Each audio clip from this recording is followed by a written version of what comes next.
Now just looking at this, it's so much bigger than the other one, so I think I made a couple holes here, and we'll probably be putting a couple LEDs, I think, in this place. So let's go get this one here and power it up.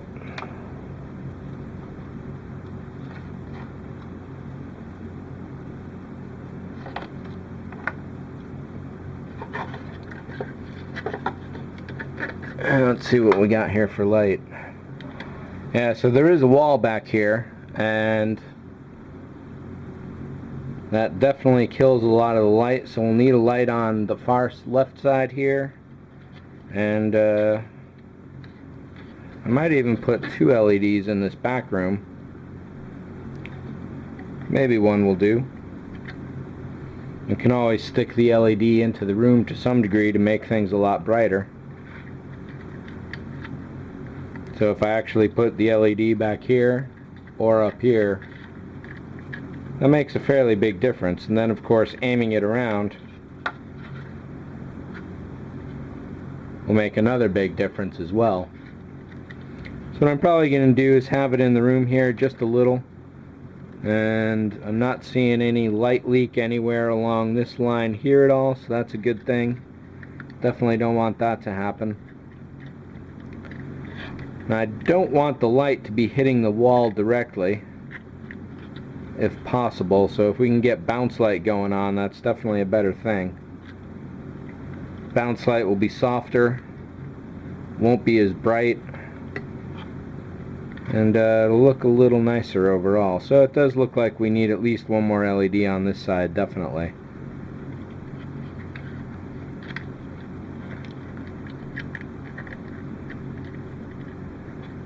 I might even put another LED in here so there's light at the top of the back wall and just an even amount of light on the back bottom of the wall as well. So fitting 2 LEDs in here, you can definitely run them off the same wires, so that's no problem at all. And even, I mean, it'll need its own resistor, of course.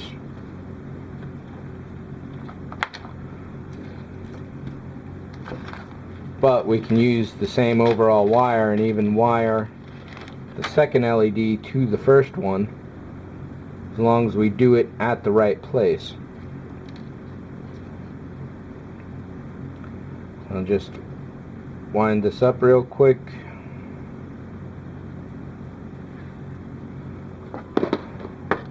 Get the helping hands again. Where's the solder? There it is.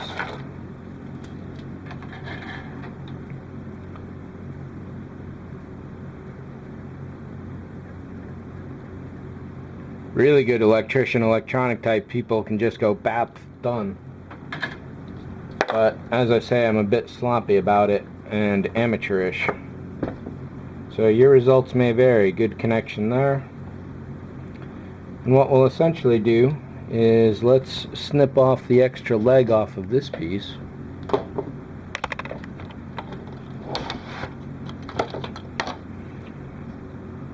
Wire cutters, definitely a very, very useful thing. I used to use scissors all the time, but wire cutters are really the way to go.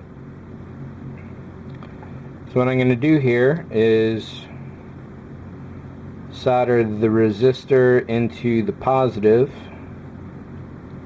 before it actually, so it's LED resistor wire. So even though it's really close, it's still the main power wire. If I wired this in over here, it would get double resistance, and I don't want that. And get the helping hands again.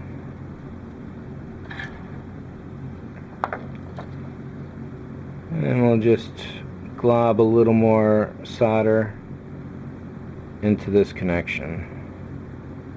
Oh yeah.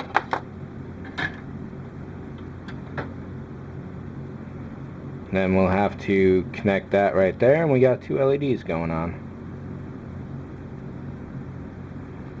And you'll notice that wiring that in there is not changing the brightness of the first one at all.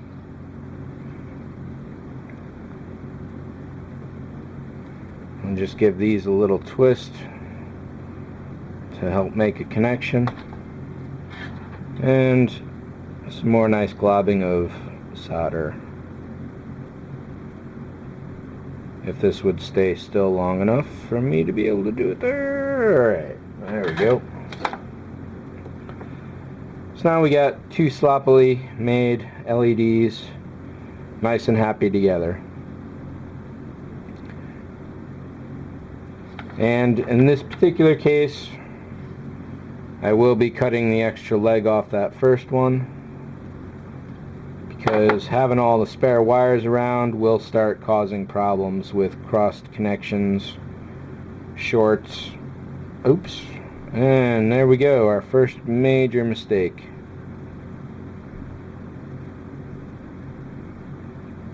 So I killed this resistor right at the connection point, so while it could be put back together probably, I'm just going to cut this little guy out of there and put a new one in. So that glob of wiring is still good right there, so we'll put a new resistor right in. Like so. Oops. I see. There we go. We'll just tie that around there. And then let's actually melt this old wire off of here, if we can.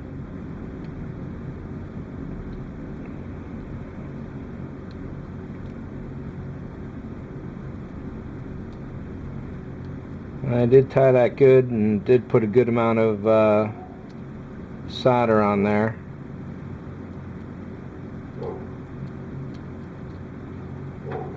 So we'll just leave it and tie this on.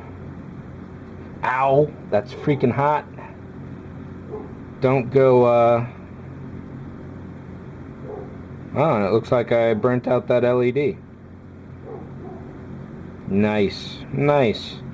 So you can see how going for a semi-complicated, sloppy sort of mess here is definitely not necessarily to your advantage.